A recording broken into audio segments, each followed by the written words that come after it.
Time now for the voice of the land on the Big Play Network with your hosts, Kevin Arnold and Always Positive Jay. The one question that we haven't talked about, we finally got clarity on the suspension. So we kind of know where that's going to go. It's 11 games, $5 million to charity. And I know the NFL is then putting in $1 million. The Browns are putting in $1 million to that.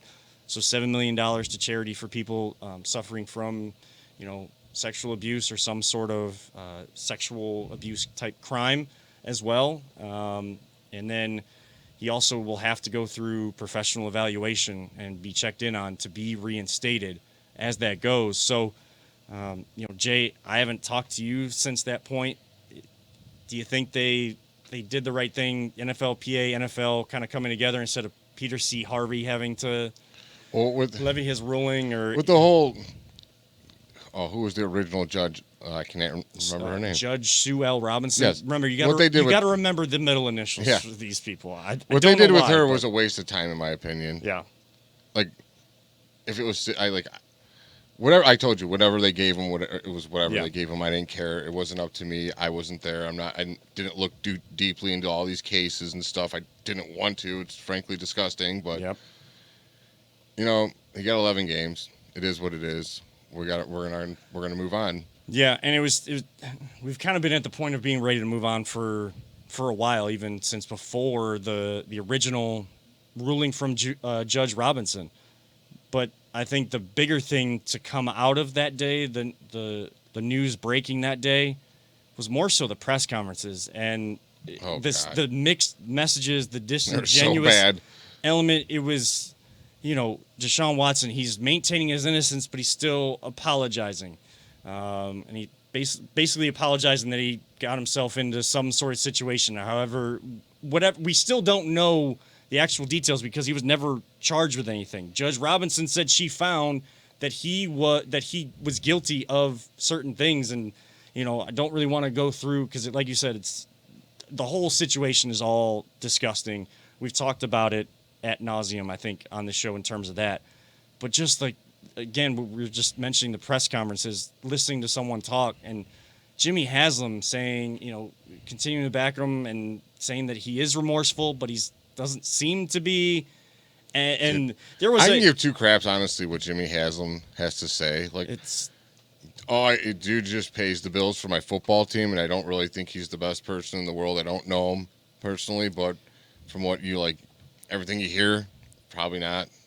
I don't think too many billionaires are actually great people usually, but that's just my personal opinion. There's a reason why, if it was ruled to be a full season and the NFLPA and the NFL couldn't come to the agreement, the settlement on the discipline for Deshaun Watson, and it would have been a full season or more, they could have gone to court for an injunction or whatever, and then brought up the elements of not going at the owners. There's a reason why.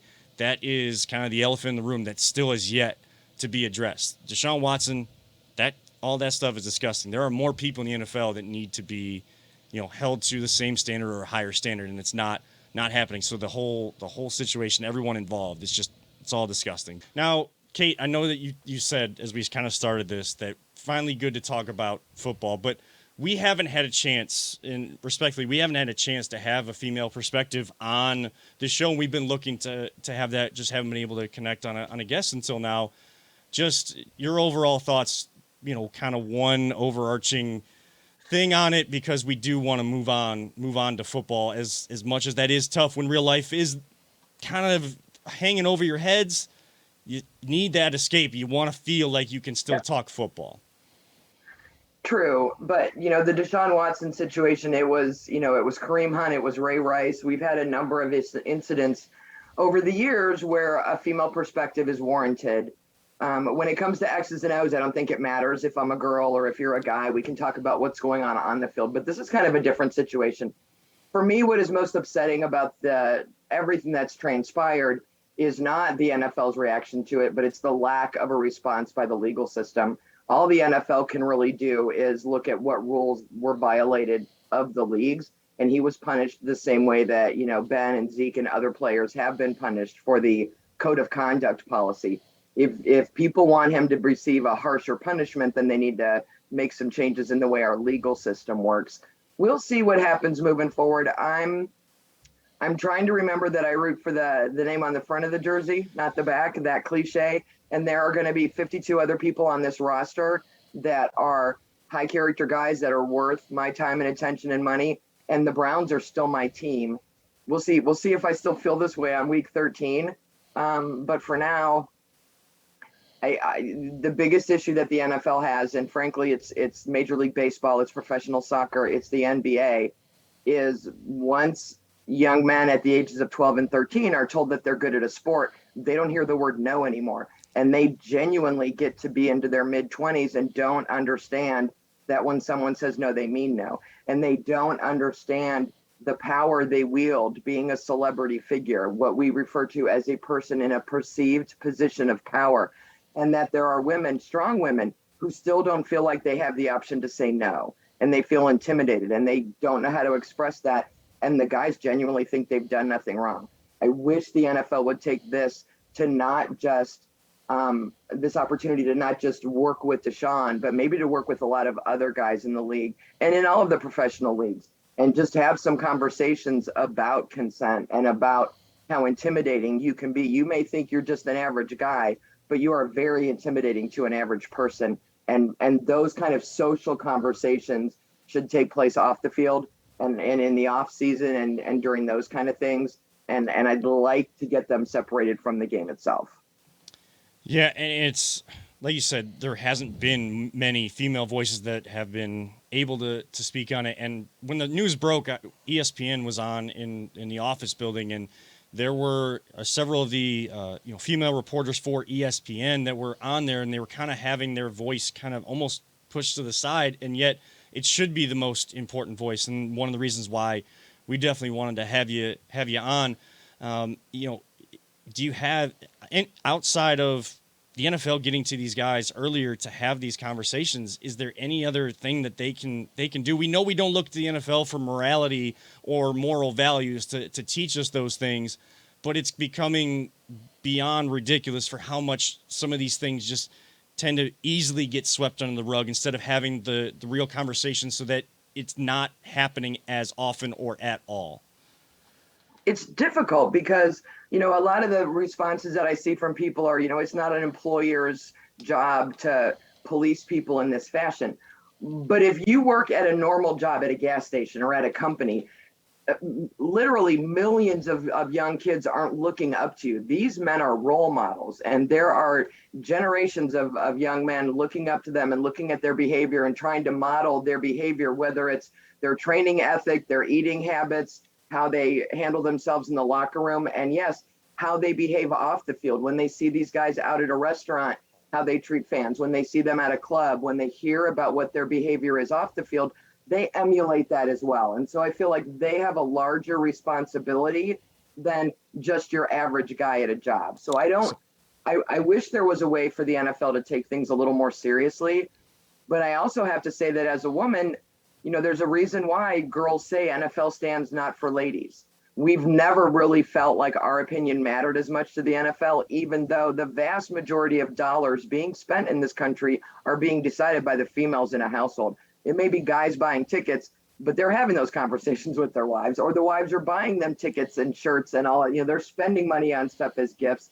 So we have a lot of spending power, but we have to take clear bags to the stadium and just little things that just make us feel like we don't matter. And then in this situation, that's just the overwhelming feeling for a lot of women, is that the NFL doesn't take female issues seriously. They don't take abuse against women seriously.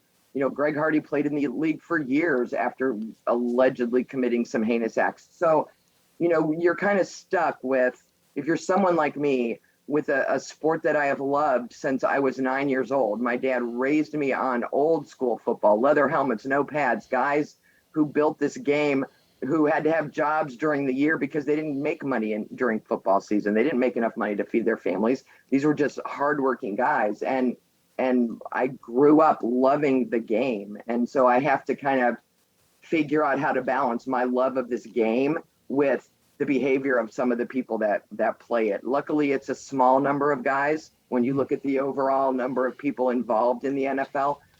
this year is just going to be a little different. So I guess massages will be happening at training facilities, and there will be videos monitoring them. And, we'll have like sort of the Des Bryant rules set up for this year. We'll see how it goes. I wish he would stop saying things like, I'm sorry, and then in the next tweet saying I didn't do anything wrong, because that's a little stressful for me from a PR standpoint, is to tell me you didn't do anything wrong and then apologize to me in the next tweet. So maybe that's the bigger thing, is at this point is they should just all get off social media and go study their playbooks. See, like there's two things that you said that triggered something in me, I guess, and maybe you had some thought on. Is one, a lot of people, like when I'm around, they're like, "Oh, Jay, what do you think about this Deshaun thing?" I'm like, dude, it doesn't matter what I think. Don't worry about what I think. I'm like, ask your wife what she thinks. Ask your female friends that are big Browns fans what they think, because really, that's who really matters in the situation. What I think, it kind of really doesn't matter. So I'm like, I don't even like want to have an opinion on it. I'm like, dude, it doesn't matter what I think. Like, it doesn't affect me like it should affect you. And I'm saying, like, and it does. And how you're saying with they should be role models, you're correct. And there's just always like everyone's like, well, if you're looking to the NFL for like morals and stuff, that's not the place to be. Why can't it be? It should be. Like you're saying, like just because it isn't doesn't mean it can't be. You could be better. You can make steps. Like you don't have to become worse. You can come better. Yeah, but this is where a lot of people, I think, leave out of the equation the fact that these kids that are watching these athletes and looking up to them have parents, aunts, uncles, grandparents, someone in their life who should be sitting them down and going, okay, I get that the way he works out is awesome, and that's the work ethic you want to have, but this behavior over here is not okay. And they need to have someone else in their life guiding them through these kind of things. And what's sad is a lot of these people in those situations growing up are single parents that have to work 2-3 jobs, and they don't get those morals. Like, it's kind of how I grew up for like half of my life until I moved with my dad, and then that ended real fast. But there needs to be programs for people that are in those kind of situations. That's where this money should be going to, helping people in those kind of situations. That if you don't stop it now and when they're young, it's just going to keep going. Like you got to get it when it's young. So you use the money and you do classes in high school. So like my employer, I have to do sexual harassment class. I have to do all these different classes at work. And so maybe we start doing some of these in high school. And have players teach it. Sexual harassment. It can be about bullying. These are all the same kind of things. If you have players come there and teach it, these players are also going to listen. It's not going to just be like, oh, we have this stupid seminar, I'm going to take a nap. No, if Nick Chubb comes in and talks, we don't talk much. Yes. When he talks, you listen. Myles Garrett comes in, he talks to these kids. They're going to listen. They don't need to. I mean, you make millions of dollars, I understand it, and you get to take these awesome vacations, but they need to spend even more time with these kids. Well, they did all those NFL commercials right after the Kareem Hunt incident, which I thought were so powerful with, Eli Manning and some of these big, not just big names, but faces that you recognize that would just say a sentence and it would just switch to those were so powerful. And I think we might see the resurgence of those kind of things coming from the NFL. That's more of the response I would like to see from them, is having other players say something. I get frustrated when the Browns are playing Carolina and the fans are booing and Joel Bitonio goes, it's Cleveland against the world. Dude, their booing had nothing to do with Cleveland or with us being the Browns. They would have booed any team that Deshaun Watson played for because they were booing him and his behavior, not the Browns. Don't minimize this situation by saying this is just another example of Cleveland against the world. There's plenty of examples of that. This was not one of them. And so it doesn't help my feelings of being undervalued as a female fan when someone like Joel Bitonio makes a comment like that and minimizes the outrage of those fans who are booing and complaining. Even worse, what I saw on Twitter today was some guy, I guess, selling these shirts. I'm not even going to repeat what was on the shirts. And I don't know if I'm sure you saw it. I don't know if, I ain't going to lie, I am totally against violence. I probably would have punched that dude. I would have been enraged, and I would have been like, I would have just let the cops take me and took my punishment, and I wouldn't have cared because I think someone would have been. That's a whole nother conversation. That was so wrong. Because, it was just disgusted me.